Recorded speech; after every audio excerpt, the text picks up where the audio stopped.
and 5 houses. The feds say at least one of the drug rings taken down in the Roswell area does have a Mexican connection.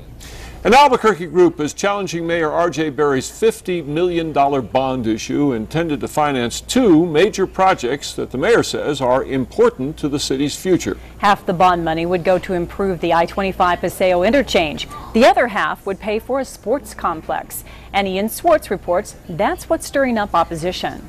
I live just up the street here on Paseo. That's why Don Winzowitz says he formed the group No Pet Projects. He and others say the upcoming October 4th bond election that asks voters to approve $50 million in gross receipts tax bonds is spreading the city too thin. I could see no reason why they were adding a sportsplex to the Paseo project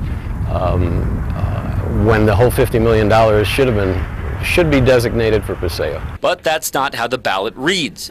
It calls for $25 million going to the Paseo I-25 interchange improvement and the other $25 million tucked away for a large sports complex to be built in Albuquerque. Winzowitz says there is no guarantee the sports complex will succeed if built, and voters should have the option to vote separately on the issues. It's a long-term plan. This is simply phase 1. Nonsense, says Mayor R.J. Berry, when it comes to the sports complex being a so-called pet project. He says it's part of a larger plan, Paseo handling transportation needs and the complex providing entertainment and investment in the city's future. We lose a lot of sports business in Albuquerque because we don't have the facilities.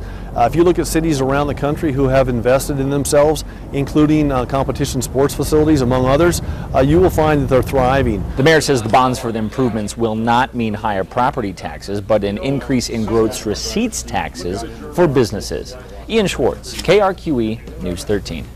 The total cost for the Paseo interchange project will be more than $300 million at the high end. The city hopes kicking in $25 million will help them grab state and federal dollars to help with the rest.